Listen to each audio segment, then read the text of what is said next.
Hello guys, welcome back to Academy. This is Pranav Kumar. Today we are going to take a session of business studies और आज हम करने जा रहे हैं सीबीएसई बोर्ड के बच्चों का क्लास। तो आपको मैं बता दूं, बताते हुए बहुत खुशी इस बात का है कि आज के क्लास जो है पूरा डेडिकेटेड है सीबीएसई बोर्ड के बच्चों के लिए, क्योंकि आज हम करने जा रहे हैं केस स्टडी। और केस स्टडी सीबीएसई बोर्ड के बच्चों के लिए भी होता है, बिहार बोर्ड वाले भी इसको देख सकते हैं, जरूरी नहीं है, देख सकते हैं अगर उन्हें अच्छा लगे कि हाँ, क्योंकि केस स्टडी से आपका क्या होना, कॉन्सेप्ट क्लियर होगा। ठीक है, तो केस स्टडी के थ्रू भी रिवीजन हो सकता है, केस स्टडी के थ्रू भी कॉन्सेप्ट और क्लियर हो सकता है। तो बिहार बोर्ड और अदर बोर्ड के भी बच्चे अगर आप जाते हैं कि यहाँ पर देखें तो देख सकते हैं, लेकिन सीबीएसई बोर्ड के लिए तो भैया ये कंपलसरी है, तो उनको तो देखना ही है। तो चलिए सेशन 22-23 में स्वागत है। आप हमारे इस वीडियो को लाइक, दोस्तों के बीच में शेयर और हमारे इस एकेडमी चैनल को सब्सक्राइब कर दीजिएगा। तो बिजनेस स्टडीज को स्टार्ट करते हैं। स्टार्ट करते साथ ही principle of management part 4 video ये आ चुका है, ध्यान रखिएगा। ये पार्ट 4 वीडियो है जहां पर हम डिस्कस करने जा रहे हैं केस स्टडी, डिस्कस करने जा रहे हैं केस स्टडी। और केस स्टडी उसी टॉपिक का डिस्कस होगा जो पढ़ाया गया है। जैसे कि आपको पता है कि आपको मीनिंग्स पढ़ाया गया है, कैरेक्टरिस्टिक्स पढ़ाया गया है, सिग्निफिकेंस पढ़ाया गया है, फ्योर्स के 14 प्रिंसिपल पढ़ाए गए, मतलब इतना चीज कवर है। तो इस सारे टॉपिक से रिलेटेड आज हम केस स्टडी लेकर के आए हैं। सीबीएसई वालों समझ जाओ, तो आपके लिए लेकर के आए हैं और आज हम लोग करेंगे प्रैक्टिस इस पर। तो केस स्टडी सॉल्व करने से पहले याद करेंगे कुछ certain guidelines how to solve case study, जो चैप्टर 1 से ही बताते आ रहे हैं। फिर भी मैं बता दूं केस स्टडी के 3 रूल। सबसे पहला है कि आपको क्वेश्चन पढ़ना है, दूसरा रूल है कि आपको पैराग्राफ को, क्वेश्चन पढ़ने के बाद पैराग्राफ पढ़ना है, और तीसरा है कि आपको आंसर लिखना है according to paragraph, according to question related to paragraph, sorry according to question, जो आपका आंसर होगा according to question related to paragraph, related to paragraph. तो क्वेश्चंस के अकॉर्डिंग ही आंसर देना है, सीबीएसई है तो सीबीएसई में आप क्वेश्चन के अकॉर्डिंग आप आंसर दीजिएगा, और वह आंसर पैराग्राफ से रिलेटेड होना चाहिए। आलतू फालतू आंसर नहीं चलेगा, क्योंकि स्टेप मार्किंग होता है और आपके मार्क्स कट जाएंगे। तो ये सब जो ज्ञान है आपको शुरू के क्लासेस में दिया जा चुका है। अब हम एक्सपेक्ट नहीं करेंगे कि चैप्टर 2 चल रहा है और आपको हम पूरा बताएं कि कैसे केस स्टडी सॉल्व करें, क्या करें नहीं करें। अगर आप अभी तक वीडियोस नहीं देखें, आप केस स्टडी का नियम नहीं जानते हैं और आपको समझना है, तो आप चैप्टर 1 से शुरुआत करें। चैप्टर 1 में जब हम केस स्टडी करवाएं तो बहुत ही आराम से आपको बता रखे हैं। तो आप चैप्टर 2 में उम्मीद ये करेंगे कि भैया हम थोड़ा सा स्पीड बढ़ाएंगे केस स्टडी में, ठीक है, क्योंकि चैप्टर 1 में क्या था कि चैप्टर भी बेसिक था और वहां पर केस स्टडी भी सॉल्व करवाना था। तो चैप्टर को भी आराम से लेके गए और केस स्टडी भी आराम से सॉल्व करवाएं, जिससे आपको पता चल जाए कि केस स्टडी को कैसे हैंडल करना है, कैसे अप्रोच करना है। क्योंकि भैया 85% आपके क्वेश्चंस, 85 to 90% क्वेश्चन आपको केस स्टडी से आ रहा है, तो अप्रोच पता होना जरूरी है। बहुत सारे बच्चों को लगता है ना, पैराग्राफ पढ़ते हैं समझ में नहीं आता कि सर इसका आंसर कैसे करें। तो अप्रोच अगर सीखना है तो चैप्टर 1 से आप लोग इसको देखिए। तो आप चैप्टर 2 में हम ये मान के चल रहे हैं कि हमारे पास बच्चे एक्सपर्ट हो चुके हैं और वो अब हमारे साथ कंफर्टेबल है केस स्टडी को आसानी से सॉल्व करने के लिए। इसे के लिए चलिए केस स्टडी को स्टार्ट करते हैं। केस स्टडी में सबसे पहला क्वेश्चन क्या है आपका, और सबसे पहला क्वेश्चन यहां पर आपका विच concept of management is highlighted here. सबसे पहले क्वेश्चन पढ़ेंगे तो आपको यहां पर कॉन्सेप्ट ऑफ मैनेजमेंट बताना है। याद रखिएगा कभी भी क्वेश्चन कॉन्सेप्ट से रहे तो याद रखिएगा उसका आंसर टॉपिक से आएगा। ये सब चीज दिमाग में बैठाना शुरू कर दो, क्योंकि अब धीरे धीरे चैप्टर बढ़ेगा आगे।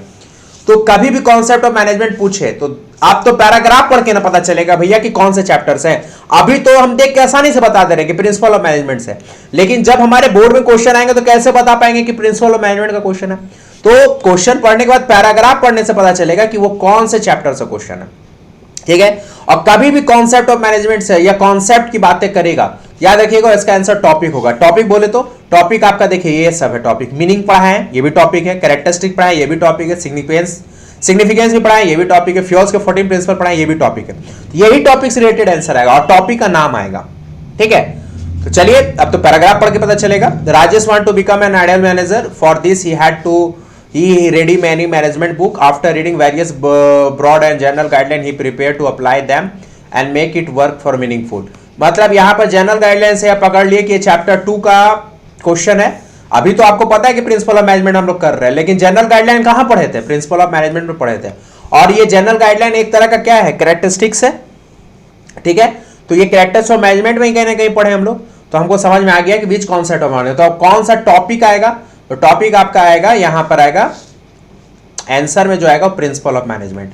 प्रिंसिपल ऑफ मैनेजमेंट आपका कॉन्सेप्ट होगा। तो which concept of management highlighted here? Principle of management. क्यों? क्योंकि प्रिंसिपल के बारे में कहा गया है कि प्रिंसिपल एक ब्रॉड एंड जनरल गाइडलाइन होता है जो एम्प्लॉय को बताता है कि कैसे बिहेव करना और कैसे डिसीजन लेना है। एम्प्लॉय के साथ साथ मैनेजर्स को भी ये, मेनली तो मैनेजर्स के लिए कि वो कैसे काम को लोड लेकर के चले। तो कॉन्सेप्ट जब भी रहेगा टॉपिक से रिलेटेड आंसर जाएगा, ठीक है। तो आपको विद इन अ सेकंड वहां पर दिमाग में लगा देना है पैराग्राफ पढ़ के कि कौन से चैप्टर से आया। अभी देखो यार, देखो बात समझो, अभी चैप्टर पता है तो बता दे रहे हैं, जब बोर्ड में बैठोगे और मिक्स आएगा ना 12 का 12 चैप्टर का केस स्टडी मिक्स आएगा, तो आपको पैराग्राफ बहुत हेल्प करेगा। और वहां के पैराग्राफ में कीवर्ड पकड़ना, या पूरा पैराग्राफ मत पढ़ना, इतना समय नहीं होता है बोर्ड में। तो पैराग्राफ के कीवर्ड पकड़ना, कीवर्ड पकड़ करके आंसर वहां पर ढूंढ के डाल देना, ठीक है। इसीलिए कहा जाता है सबसे पहले क्वेश्चन पढ़ो, क्वेश्चन से पता चल जाएगा कि हमको पैराग्राफ में ढूंढना क्या है। तो क्वेश्चन पहले पढ़ लो, क्वेश्चन के बाद पैराग्राफ पढ़ो, और पैराग्राफ को एकदम फटाफट पेंसिल एग्जाम में लेके जाना, बिजनेस स्टडीज में पेंसिल लेकर के जाना और अंडरलाइन करना फटाफट पॉइंट को, कीवर्ड्स को, और लिखना, ठीक है। चलिए क्वेश्चन 2 आपके पास है। क्वेश्चंस यहां कि nature of principle of management बताना है, कौन सा नेचर्स यहां पर हाईलाइटेड है। चलिए पैराग्राफ पढ़ते हैं तो पता चलेगा। We are the best public school, there is a discipline organisations. Keyword पकड़ो। इट लैक वेल, वहां पर कमी है, well defined rules and regulations का कमी है। विच पैसेज और टाइम बीतने के बाद the management to of find out that there should be a proper rules and regulations. अब यहां पर बात क्या है ना कि एक स्कूल है जिसमें जहां पर कुछ क्या कर रहा है, कुछ certain rules and regulation fit कर रहा है। होता है नया जब स्कूल खुलता है तो कुछ लोग क्या करते हैं, एक्सपेरिमेंट करते हैं वहां पर कि चलो इस तरह से करके देखते हैं तो क्या परफॉर्मेंस स्टूडेंट में आता है। देखने को मिलता है कि नहीं, इससे करने से कोई फायदा नहीं है, फिर दूसरा एक्सपेरिमेंट करते हैं। और आपको पता है कि एक्सपेरिमेंट एंड ऑब्जर्वेशन एक टाइम टेकिंग प्रोसेस है, लंबा समय चलता है, और आपको बहुत समय के बाद जा करके एक परफेक्ट एक्सपेरिमेंट एंड ऑब्जर्वेशन करने के बाद एक सिद्धांत डेवलप होता है कि चलो अब इसी नियम कानून के अनुसार हम चलेंगे और अपने स्कूल को रन कराएंगे, जिससे स्टूडेंट का परफॉर्मेंस बढ़ेगा।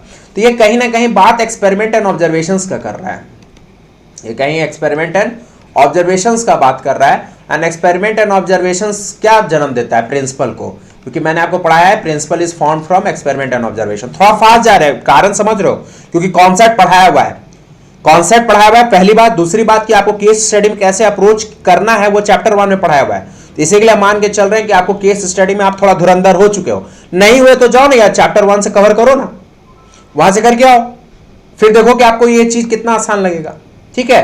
हम यही मान के चल रहा है, तो इसके आंसर वही होंगे लगभग। तो हाँ, the nature of principle of management highlighted here, principle of management form from practice and experiment और ऑब्जर्वेशंस, एक्सपेरिमेंट एंड ऑब्जर्वेशंस। ये आपका आंसर हो जाएगा, ठीक है। चलिए, और एक बात याद रखना, बहुत क्रूशियल बात बोल रहे हैं, और क्वेश्चन सॉल्व करवाने के ड्यूरेशन में और बहुत सारे का ड्यूरेशंस में मैं आपको बहुत अच्छा बात बताऊंगा, उसको थोड़ा दिमाग में रखना। जैसे कि सबसे पहला बात यहां मैं बता रहा हूं कि कभी भी केस स्टडी में बहुत लंबा पैराग्राफ आ जाना, बहुत डरना नहीं, डरना नहीं, क्योंकि जितना बड़ा पैराग्राफ होगा उतना ही आसान वो क्वेश्चन होता है। अपने एक्सपीरियंस से बता रहा हूं, और मैं मतलब इतना बता दूं कि भैया, अब इसको तो ये नहीं कह सकता हूं कि मैं जो बोलता हूं वही होता है, लेकिन इतना कह सकता हूं भाई कि डेफिनेटली जो मैं बता रहा हूं डेफिनेटली सीबीएसई और बिहार बोर्ड में होगा, अदर बोर्ड में भी होगा, आईसीएसई में होगा, लेकिन सीबीएसई और बिहार बोर्ड से थोड़ा सा मेरा लगाव ज्यादा रहा है और उसके स्टूडेंट को ज्यादा मैं पढ़ाया हूं, तो डेफिनेटली उनके बारे में बता सकता हूं। जैसे यहां पर मैं बता दूं कि केस स्टडी जितना लंबा आएगा, सीबीएसई वालों सुन लो, केस स्टडी जितना लंबा आएगा उतना आसान होता है, उतना फुद्दू सा होता है, उसमें कोई जान ही नहीं होता है। चलो देखो कैसे दिखाता हूं। ये तो पैराग्राफ है, सबसे पहले क्वेश्चन समझ ले कि क्वेश्चंस में क्या कर रहा है।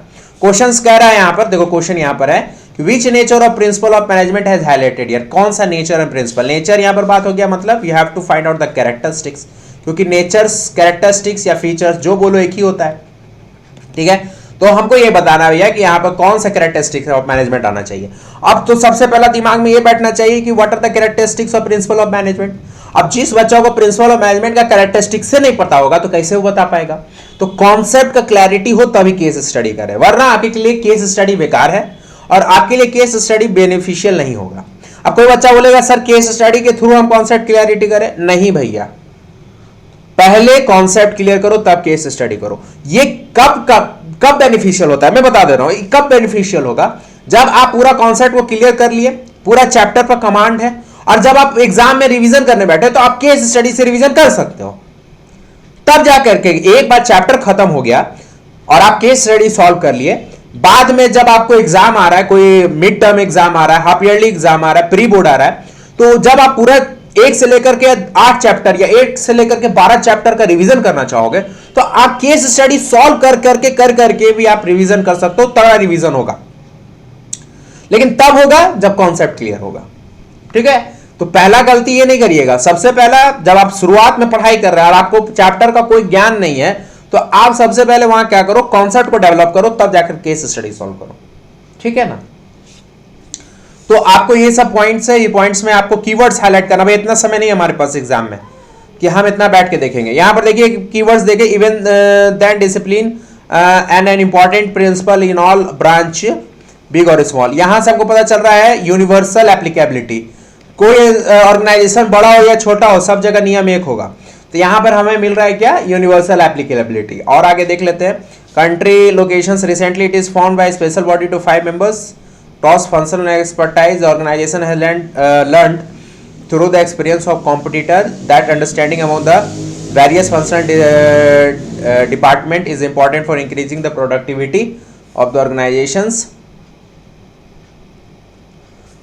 productivity of the कहाँ गया sorry competitor understanding among the various functional department increasing the productivity. Also broadly it can be understood how such body is going to affect the organization through other experience. When it comes to a remuneration of employee, the organization adopt payment or different salary for the same post, ठीक है। The logic given by the organization is that remuneration based on the situation depend upon the employee capacity and expense including to yes. यहाँ पर जो हमें situation दिख रहा है, the logic given by the organization is that remuneration is based on the situation. आपको मैंने contingent पढ़ाया था ना, याद होगा, वही बता पाएंगे। कंटीजेंट में मैंने क्या बताया था कि some principle are depend upon the certain situations. यहां पर क्या है ना, प्रिंसिपल डिपेंड कर रहा है सम सर्टेन सिचुएशन में। क्या डिपेंड कर रहा है कि रेमुनरेशन कोई एम्प्लॉयर एम्प्लॉय को दे रहा है, एम्प्लॉयर मालिक किसी एम्प्लॉइज को रेमुनरेशन दे रहा है। It depend upon the employer capacity, employer के पास कितना कैपेसिटी है कि वो एम्प्लॉय को कितना पेड कर पाएगा। तो कंटीजेंट में मैंने बताया था, ये आपको यूनिवर्सल एप्लीकेबिलिटी में दिख रहा है। और कुछ दिख रहा है, recently it is found that body of 5 members to do research and cross functional expertise. The organization has learned through the experience of the competitor that understanding among the various functional department is important for increasing the productivity. So broadly it can be understand how such body is going to affect the organization through other experience. यहाँ पर आपको हमें थोड़ा cause and effect relationship का दिख रहा है यहाँ पर। चलिए आंसर्स को देखते हैं। Nature of principle of management universal applicability है। आंसर जब भी लिखेंगे तो मैंने बोला है आंसर अकॉर्डिंग टू क्वेश्चन होना चाहिए, जो क्वेश्चन में पूछे वही होना चाहिए। जैसे इसमें पूछ रहा है व्हाट आर द नेचर, तो कैरेक्टरिस्टिक्स के अकॉर्डिंग आप आंसर दोगे, पॉइंट उसी का रहेगा। यूनिवर्सल एप्लीकेबिलिटी किसका पॉइंट है, जाहिर सी बात है कैरेक्टरिस्टिक्स का पॉइंट है। लेकिन अकॉर्डिंग टू क्वेश्चन होना चाहिए, रिलेटेड टू पैराग्राफ होना चाहिए। ये बात थोड़ा सा दिमाग में घुसा लो, related to paragraph. Related to paragraph का मतलब क्वेश्चंस में कह रहा है कि कैरेक्टरिस्टिक्स बताइए, तो हम कैरेक्टरिस्टिक्स का ही पॉइंट बताएंगे। लेकिन इसके आंसर जो ब्रॉड होंगे, ये ब्रॉड जो आंसर्स आया है, जो कोटेशंस हुआ है, जो हम कोट किए, ये कहां से कोट किए, पैराग्राफ से। बेसिकली रिलेटेड टू पैराग्राफ होगा। अब यूनिवर्सल एप्लीकेबिलिटी का जो डेफिनेशन आपके बुक में लिखा हुआ वो यहां छापना नहीं है, क्योंकि बिजनेस स्टडी में रट्टा लगाना नहीं है। बस कॉन्सेप्ट को माथा में रख लो, केस स्टडी बनाना है। आपका बिजनेस स्टडी में पहले सीबीएसई के जमाने में होता क्या था ना कि रट के चल गया और अच्छा पॉइंट लिखना होता है। आपको रट्टा नहीं लगाना, ईच एंड एवरी कॉन्सेप्ट को दिमाग में रखना है। अब उसको एप्लीकेबल करना है केस स्टडी में, पॉइंट देख करके, कीवर्ड देख करके कैसे हम उसको अप्रोच कर पाएंगे।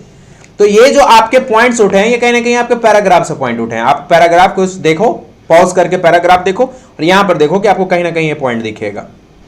इससे के लिए आंसर्स जो लिखेंगे आप अकॉर्डिंग टू क्वेश्चन, जैसे कि यहां पर पूछ रहा है कैरेक्टरिस्टिक, तो आप कैरेक्टरिस्टिक्स के पॉइंट लिख रहे हो और रिलेटेड टू पैराग्राफ होना चाहिए। मतलब यूनिवर्सल एप्लीकेबिलिटी का जो डिटेल आंसर होगा वो पैराग्राफ से रिलेटेड होना चाहिए।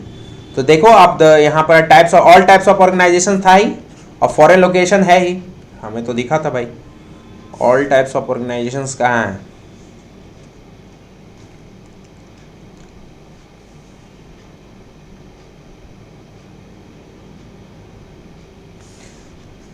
Different culture, work environment, that disciplines are important managements and it branch big and small with foreign locations। यहाँ पर तो है all it branches है। तो ये पॉइंट है आपका। तो आपको यहाँ देखो ये पैराग्राफ कहाँ से उठा है, यहाँ से उठा है, मतलब आंसर का डिटेल कहाँ से हुआ है, पैराग्राफ से उठा है, इसलिए रिलेटेड टू पैराग्राफ होगा। याद रखिएगा, नहीं तो मार्क्स कट जाएगा। जो बोल रहे हो उतना ही दिमाग लगाना है, उससे ज्यादा नहीं लगाना है, ठीक है। सेकेंड में कॉज एंड इफेक्ट रिलेशनशिप है, ठीक है। कॉज एंड इफेक्ट रिलेशनशिप का आपको दिखेगा, cause and effect established by the principle of management principle, however this situation cause exact condition और सेम और डिफर। ये जो पॉइंट है आपका पैराग्राफ से आया है, इसको पैराग्राफ में फाइंड आउट कीजिए, पॉज करिए, देखिए और पैराग्राफ में आपको दिख जाएगा कि हाँ ये पॉइंट है कि नहीं है, ठीक है।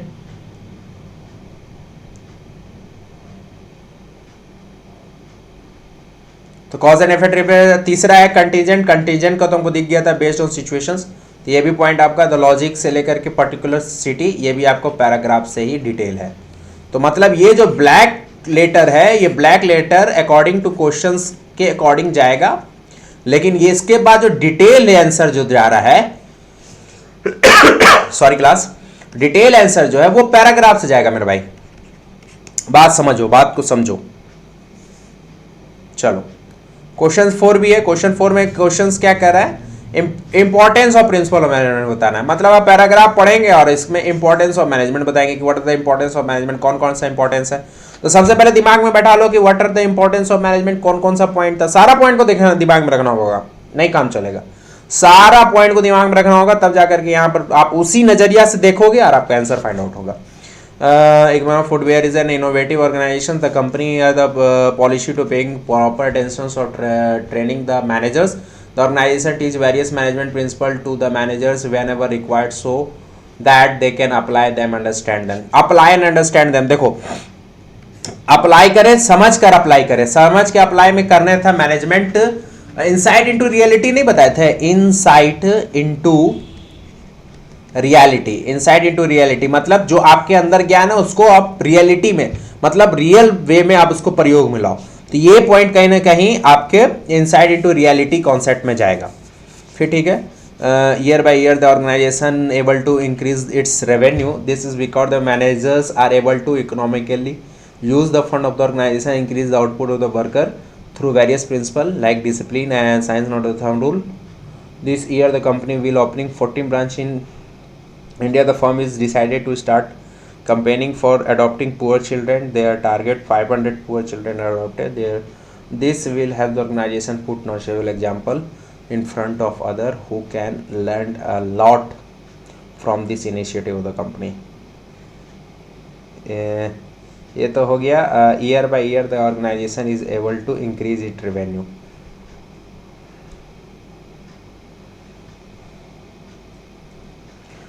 यहाँ पर तो पुअर वाला जो बात था, कहाँ गया the firm is decided to start the campaigning about the poor children. ये सोशल रिस्पॉन्सिबिलिटी वाला बात आ गया, सोशल रिस्पॉन्सिबिलिटी वाला बात आ गया। कैरेक्टरिस्टिक्स में था सोशल रिस्पॉन्सिबिलिटी।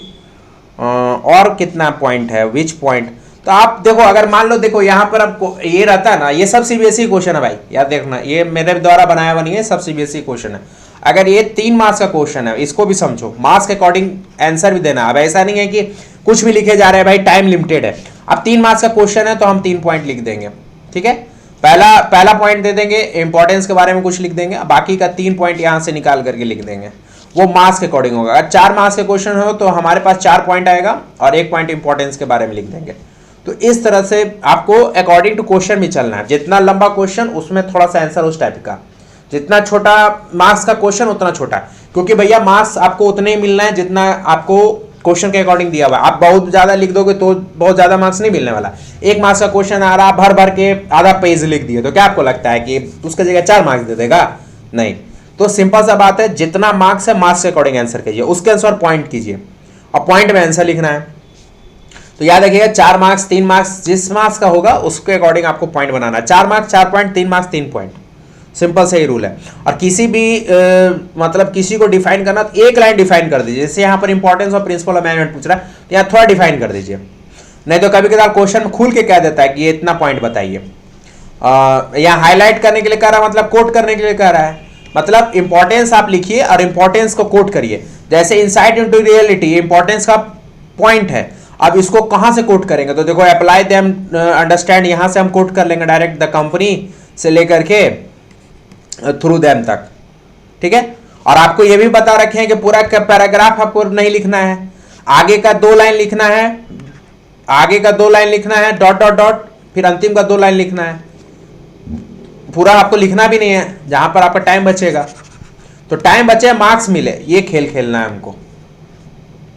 चलिए, तो प्रोवाइडिंग द मैनेजर इंपॉर्टेंस देखो यार, providing the manager useful insight into reality है, यहां पर है ऑर्गेनाइजेशंस है, ये जो है पॉइंट है कहां से पिकअप हुआ है, पैराग्राफ से पिक हुआ है। इतना लंबा पॉइंट आपको नहीं लिखना है, आप लिखो the organisation teaches various management dot dot dot dot dot dot dot dot, और अंतिम का 2 लाइन है ना, business through them, business through them लिख करके पॉइंट दे दो, हो गया। ये बीच का जो जितना भी मटेरियल है ये डॉट डॉट डॉट में कवर हो जाएगा, एग्जामिनर समझ जाएगा, ठीक है। ये सीबीएसई का आंसर राइटिंग पैटर्न भी है, इसे के लिए नहीं समझना कि हम अपने मन से बता रहे हैं, ठीक है। हमने सीबीएसई के आंसर शीट भी मंगवाए हैं बच्चों के और देखे हैं, तो और सीबीएसई के मार्किंग स्कीम भी देखे हैं, तो जिससे आपको ये टेंशन नहीं होगा। आपको सोशल रिस्पॉन्सिबिलिटी का बात बताए थे, तो social responsibility the firms decided to start poor children, ये है। और दूसरा है optimum utilisation of resource and effective administration, ये कौन सा पॉइंट को देख करके हुआ है? तो ये आपका पैराग्राफ में ये पॉइंट को देख करके हुआ है। This is because the manager is able to economically use the fund of organisation, increase the output of the worker through various principle discipline, science not a thumb rule. ये points आपको पता चला कि optimum utilisation of resources and effective administration होगा। चलिए, question 5 है। Question paragraph इतना लंबा लंबा है कि एक स्क्रीन में आता नहीं है, लेकिन चलो क्वेश्चंस को फाइंड आउट करो। यहाँ भी करा point out the importance of principle management, यहाँ पर आपको बताना है, पैराग्राफ को पढ़ के यहाँ बताना है आपको कि कौन कौन सा इंपॉर्टेंस ऑफ मैनेजमेंट के पॉइंट्स यहाँ पर होंगे। और यहाँ पर और खुल के भी कर आइडेंटिफाई द लाइन्स, तो लाइन्स कहाँ से आएगा? पैराग्राफ से आएगा। और इंपॉर्टेंस पूछ रहा है तो सीधा सा बात है, इंपॉर्टेंस लिखेंगे। जैसे मान लो meeting the change of the environment, meeting the change of the environment,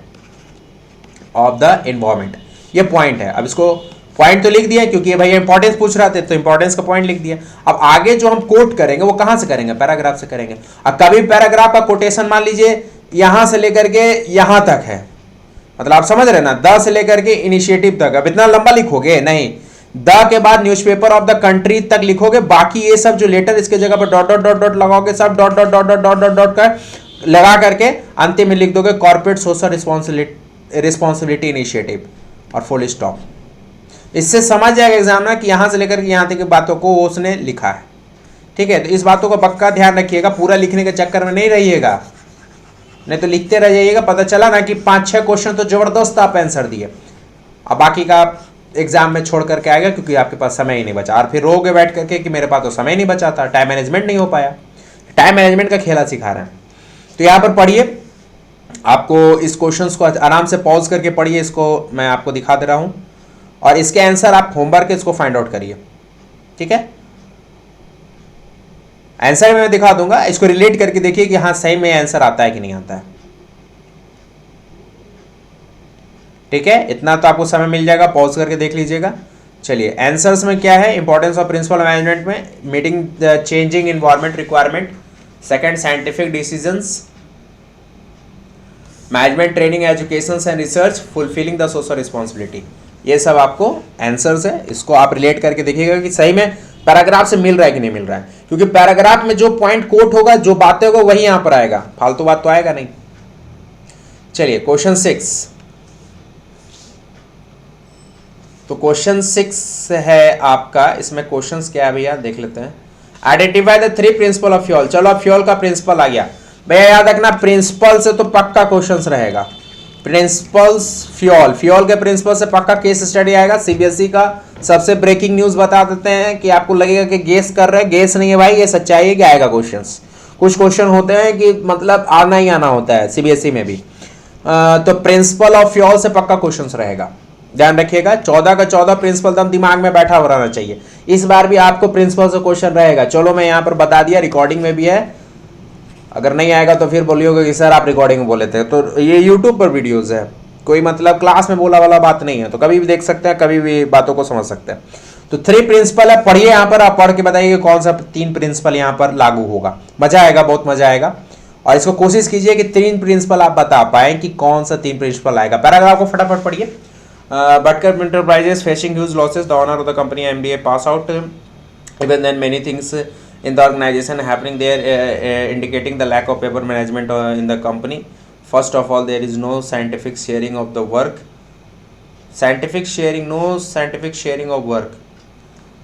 sharing नहीं हो रहा है, मतलब डिवीजन ऑफ वर्क का कमी है, तो डिवीजन ऑफ वर्क होना चाहिए। This lead to wastage of effort, wastage of further due to negligence in the proper work sharing. There has no specializations in the nature of job done by the employees. There are no clear and fair agreement between the worker and management. No clear and fair agreement में यहाँ पर unity of command और unity of direction का भी हमको बातें दिख रहा है, ठीक है। This lead to lots of frustration in the worker. Management has quite often been found to be ignorant of fulfilling the promise done by it. There are also no strict rules and regulations. Authority and responsibility की बात भी दिख रही है।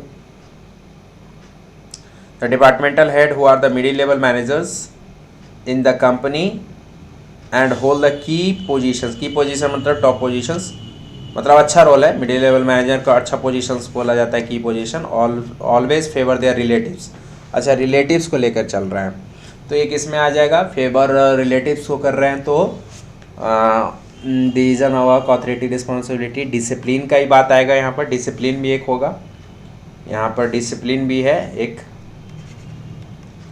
Discipline भी आ रहा है। Authority, responsibility, discipline, unity of command,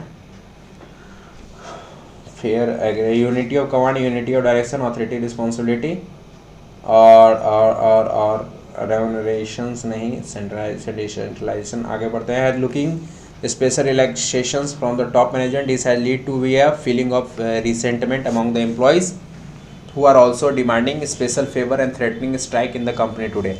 stability of personnels का भी कुछ यहाँ पर बात आ रहा है, ऑफ पर्सनल्स। चलिए 3 ही बताना है, तो 3 बताना तो और आसान है।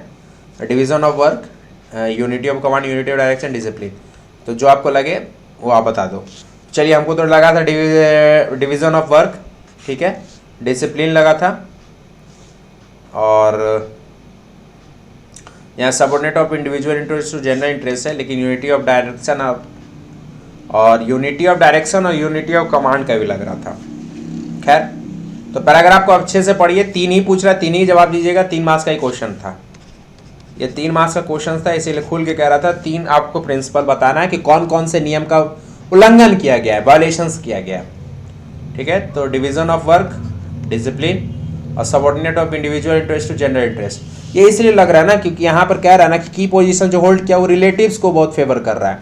और मैंने subordinate of general interest, individual interest to general interest में क्या बताया था कि आप कंपनी के लिए काम कीजिए, यानी कि रिलेटिव को प्रमोट करने का काम करें।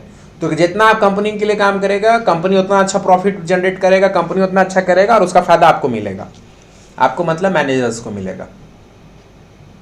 चलिए 7 है, छोटा सा है, इसमें भी आपको प्रिंसिपल ऑफ फ्यूल्स बताना है। कौन सा वायलेशंस हो रहा है कि कौन सा नियम तोड़ा जा रहा है। Ramesh is the owner of printing press, the size and organisation has increase during the recent past, there are many employees who work in the organization. The organization is considered as a good and earn a lot of reputation in the market. However, when it comes to making the key decisions in the organization related to many things, he never consider the opinion of their subordinate. Subordinate का बात ही नहीं सुनता है। तो यहाँ पर हमको तो सेंट्रलाइजेशन एंड डिसेंट्रलाइजेशन का समझ में आ रहा है। सेंट्रलाइजेशन एंड डिसेंट्र आपके साथ सॉल्व कर रहा हूँ भाई, ये मत सोचना है कि पहले से आंसर रेडी है देख के आ गया, आपके साथ सॉल्व कर रहा हूँ। हमें पता चले ना कि हम भी थोड़ा सा समझ पा रहे हैं कि नहीं पा रहे हैं। जब हम खुद नहीं समझेंगे आप क्या समझाएंगे। Even though the size of the organisation has increased yet he tries to take all key decision of it own. हाँ भैया, हाँ भैया भैया, यस। सेंट्रलाइजेशन एंड डिसेंट्रलाइजेशन, सारा निर्णय खुद लेना है और एम्प्लॉय का बात नहीं सुनना है। यहाँ से स्पष्ट क्लियर हो गया सेंट्रलाइजेशन डिसेंट्रलाइजेशन, क्योंकि ये हेनरी फ्योल साहब ने खुल के कहा था सेंट्रलाइजेशन जरूरी है तो डिसेंट्रलाइजेशन जरूरी है। मतलब जो निचले लेवल पे एम्प्लॉय है उसका ग्रीवांसेस, उसकी बातों को कौन सुनेगा? अगर आप उसको इग्नोर करके चल रहे तो आपका ऑर्गेनाइजेशन नहीं चलेगा। सिर्फ तानाशाही नहीं चलेगा, हम बोलेंगे वही सुनो, तुम जो बोलेगा वो हम नहीं सुनेंगे, ऐसे नहीं चलता है। सॉरी, हम क्लास ले रहे हैं तो ठीक है, अच्छी बात है, लेकिन हम आपको ये भी कहते हैं ना कमेंट करो, डाउट पूछो। हम कहेंगे भाई हम क्लास ले रहे हैं उतने तक, मतलब उसके बाद कुछ नहीं जानते, कुछ नहीं पूछना है, तो वैसे नहीं चलता है। टू वे कम्युनिकेशन होना चाहिए। तो सेंट्रलाइजेशन एंड डिसेंट्रलाइजेशन होना चाहिए। यहाँ पे खुल के कह दिया ना, decision of the organisation consider नहीं किया जाता है। He never consider the opinion of his subordinate. Subordinate का डिसीजन को, जैसे में होता है क्या ना कि हम मीटिंग बैठे हैं, सारे लोग बैठे हैं और जो मेरा मन में आया बोल दिए और आपसे कुछ मतलब बात नहीं किया, तो इससे क्या होगा ना कि तानाशाही वाला बात हो गया। हम जो बोलेंगे वो करो, उसके बाद हमको कुछ नहीं सुनना आप लोग का। तो ये हमको तो उससे ही समझ में आ गया था सेंट्रलाइजेशन डिसेंट्रलाइजेशन का।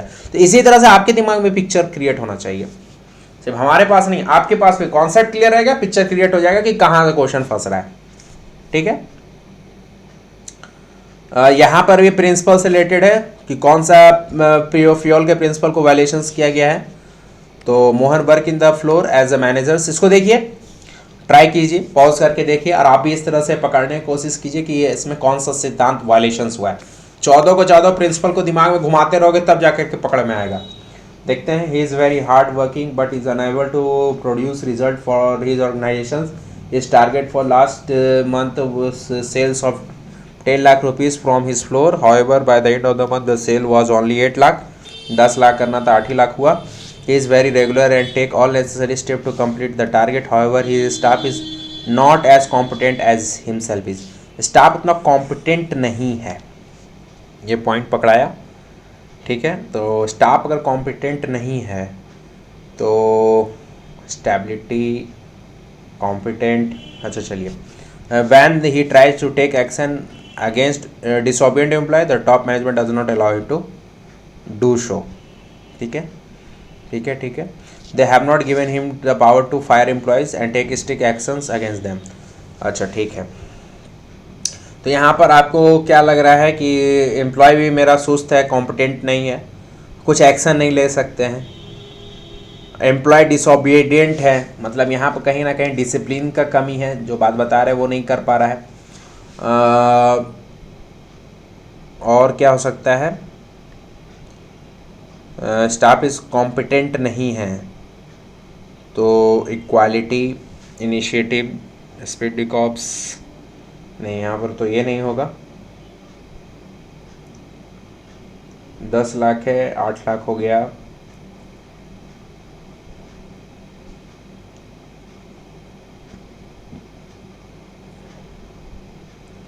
यहाँ पर ऑथोरिटी एंड रिस्पॉन्सिबिलिटी की भी कुछ बातें, डिसिप्लिन खैर देखते हैं ना, ऑथोरिटी एंड रिस्पॉन्सिबिलिटी आंसर में authority and responsibility, the fuels of principle है violation the authority and responsibility, the amount of responsibility, यहाँ अप्रोप्रिएट आंसर ज़्यादा ऑथोरिटी एंड रिस्पॉन्सिबिलिटी हो रहा है। तो the amount of responsibility put on the shoulder of the floor manager is not in proportion the amount of authority given to him, he cannot take any strict action against him। तो authority and responsibility का बात है, authority बात को कर रहा है, responsibility responsible नहीं हो रहा है, ऑथोरिटी रिस्पॉन्सिबिलिटी का बात है। चलिए यहाँ पर भी प्रिंसिपल ऑफ फ्यूल्स के कौन से वायलेशंस हो रहे हैं इसको देखिए। In light the sole private limited, एक मिनट,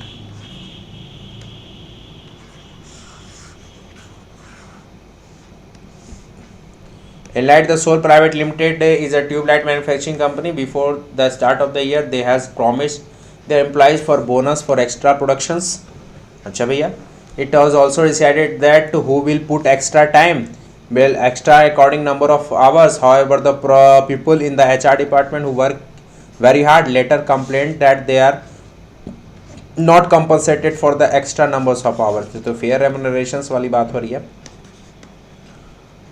यहाँ पर, फेयर रेम्यूनरेशंस का वायलेशंस है। अच्छा डिसिप्लिन, आंसर डिसिप्लिन है, फेयर रेम्यूनरेशन भी होगा यहाँ पर।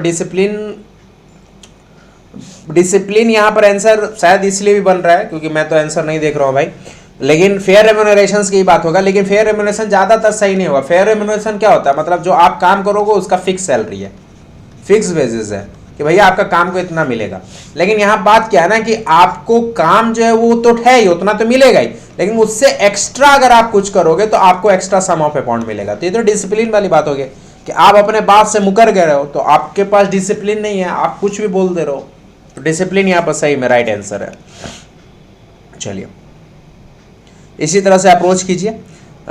यहाँ पर भी आप प्रिंसिपल ऑफ फ्यूल बताना है तो फिर से आपको दिमाग लगाना है कि कौन सा प्रिंसिपल यहाँ पर होगा।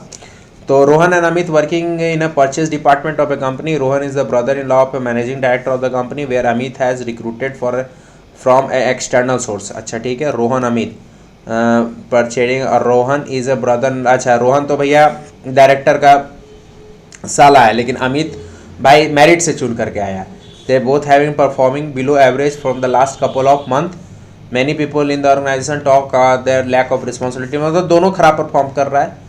When the managing director of company come to know about their irresponsible behavior, he immediately suspend Amit. Amit को सस्पेंड कर दिया, but did not take any action Rohan. Rohan पर एक्शन नहीं लिया। देखो बात क्या है ना, रोहन है साला मैनेजिंग डायरेक्टर का, अमित बाहरी व्यक्ति है जो मेरिट से चुन के आया। हुआ क्या कि अमित भी अच्छा से परफॉर्म नहीं कर रहा, रोहन भी अच्छा से परफॉर्म नहीं कर रहा है, तो मैनेजिंग डायरेक्टर आया और अमित को सस्पेंड कर दिया, लेकिन रोहन को नहीं किया। यहाँ पर खुल के मैं बता सकता हूँ कि ये इक्विटी की बात है, ये इक्विटी की बात है, इक्वालिटी नहीं है यहाँ, जजमेंट नहीं है, डिस्क्रिमिनेशन किया गया, भेदभाव है। तो यहाँ तो मेरा आंसर सही होना चाहिए। इक्विटी, वही ढूंढ रहा था आंसर कहाँ गया, इसमें इक्विटी होना चाहिए। तो सीधा बात है यहाँ डिस्क्रिमिनेशन किया गया, भेदभाव किया गया। तो प्रिंसिपल ऑफ हेनरी फ्यूल का प्रिंसिपल अगर दिमाग में आपका बैठा हुआ है तो भैया आंसर लगभग पकड़ा जाएगा, ठीक है। और उसके इर्द गिर्द भी अगर आप आंसर दे रहे हो तो आपको मार्क्स मिलता है, ऐसा नहीं कि मार्क्स कट जाएगा, वो भी आपको एग्जाम के टाइम में और या कभी आपको क्वेश्चन सॉल्व करवाने के ड्यूरेशन में ये ट्रिक बताएंगे। कैसे अगर मान लो आंसर नहीं पता चल रहा है, एकदम नहीं पता चल रहा है, तो छोड़ के नहीं आना, उसका मूल मंत्र आपको बताएंगे कैसे क्लोजेस्ट आंसर तक पहुंचा जाए। क्वेश्चन 11 है लेकिन इसका क्वेश्चन कहाँ है, और क्वेश्चन है हाँ, प्रिंसिपल ऑफ फ्यूल्स कौन सा वायलेशन हो रहा है। तो पैराग्राफ को आराम से पढ़िए कि कौन सा पैराग्राफ का यहाँ पर वायलेशंस हो रहा है, और इसका आंसर दिए। जहाँ पर यूनिटी ऑफ कमांड है वायलेशंस दिख रहा है, और एक इंडिविजुअल, ये क्या दिखा हुआ था, immediate outcomes of the violation of the principle is dual subordinate. ये क्या है डुअल सबऑर्डिनेट, ये यहाँ पर यूनिटी ऑफ कमांड का सेप होगा। डुअल सबऑर्डिनेट क्या होता है, चलो क्वेश्चन 12 है, इसको भी आपको फ्यूल्स मतलब फ्यूल्स और प्रिंसिपल फ्यूल के आपको बहुत अच्छा से कंप्लीट हो जाएगा अगर आप इस केस स्टडी को फॉलो कर रहे हो तो। State the principle, give the an immediate outcomes of the violation of principle. तो यहाँ क्या आपका अपना vehicles is a vehicle manufacturing company, the company has same unit producing both, scooter बना रहा है, कार बना रहा है। This leads to confusion among the employees regarding the reporting as well as differentiation of work. तो ये unity of direction वाला मामला है कि जो चीज सिखाया गया उस तरह से काम नहीं कर रहा है। डिफरेंशिएशन इन वर्क मतलब सबऑर्डिनेट, एक सबऑर्डिनेट कुछ और काम कर रहा है, एक सबऑर्डिनेट कुछ और काम कर रहा है, मतलब उनके काम में एक यूनिटी नहीं है। तो सबऑर्डिनेट के काम में यूनिटी नहीं है, उसको यूनिटी ऑफ डायरेक्शंस कहेंगे। तो दिक्कत यहाँ पर ये है, तो यूनिटी ऑफ डायरेक्शंस यहाँ हो जाएगा। चलिए क्वेश्चन 13, इसका आंसर तो आपको दिख गया, स्टेबिलिटी ऑफ पर्सनल। आपको फ्यूल के प्रिंसिपल बताना था, देख लीजिए क्या है। 20 new employees have started their career, मतलब XYZ लिमिटेड में काम कर रहा था। The employee are new to the organization, सही बात है। Has no idea about the demanding job, the management has decided to give them 3 months of time to show their result. 3 month time to show their result. तो stability रखना चाह रहा है कि भैया 20 लोग हमारे ऑर्गेनाइजेशन को ज्वाइन किया है, उनको समझ में नहीं आ रहा कैसे काम किया जाए, तो उसको सिखाया जा रहा है। 3 महीना का उनको टाइम दिया है भैया कि 3 महीना का समय दे रहा हूँ, आप अच्छा से परफॉर्म कीजिए। मतलब कंपनी चाहती है कि 20 के लोग 20 रहे, या 20 में जाए तो 18 कम से कम रहे जो अच्छे से काम करें। तो स्टेबिलिटी ऑफ पर्सनल्स की बातें हैं, ठीक है। The principle has help organization by reducing the employees turnover, this efficiency organization increased, ठीक है, ठीक है। तो फ्लॉज ऑफ प्रिंसिपल पर कुछ हमने क्वेश्चंस किया, याद रखिएगा। आप भी इसी तरह से और क्वेश्चंस अगर करना चाहते हैं तो आपके टेक्स्ट बुक में, आपके रेफरेंस बुक में भी दिया हुआ क्वेश्चन, वहां भी प्रैक्टिस कीजिए, क्योंकि प्रिंसिपल फ्लॉज से क्वेश्चन आपके सीबीएसई में पक्का आएगा, पक्का आएगा। अभी और भी चैप्टर पढ़ाना है, उसमें ही बताएंगे क्या क्या आएगा, लेकिन प्रिंसिपल ऑफ फ्लॉज से क्वेश्चन केस स्टडी जरूर आएगा, ठीक है। तो चलिए लेता हूं अलविदा। तो thank you so much for attending the class. Case study बहुत इंपॉर्टेंट है, इसको लाइटली ना ले, अच्छे से पढ़े। और साथ साथ अगर आप वीडियोस को देख रहे हो तो सिर्फ देखो नहीं यार, लाइक भी कर दो, लाइक भी कर दो, दोस्तों के बीच में शेयर कर दो, व्हाट्सएप और फेसबुक पर स्टेटस तो जरूर लगा दो वीडियो का लिंक, अगर आपके लिए लग रहा है कि आपको बेनिफिशियल्स है। और आप हमारे चैनल पर नए हो तो सब्सक्राइब जरूर कर दो, दिक्कत है तो कमेंट करो, ठीक है, यही कहेंगे। तो till then thank you so much, bye bye, tata, love you, take care. कोई भी दिक्कत हो तो आप हमें कमेंट करें। टेलीग्राम चैनल का डिस्क्रिप्शन में भैया दोनों हम लिंक दिए हुए हैं, एक तो टेलीग्राम का भी दिए हुए हैं, एक व्हाट्सअप का भी दिए हुए हैं। तो वहाँ पर किसी माध्यम से हमारे पास पहुँचो, अपनी बातों को, ग्रीवांसेस को रखो, और हम आपको बहुत हद तक जितना हो सकेगा मदद करेंगे, ठीक है।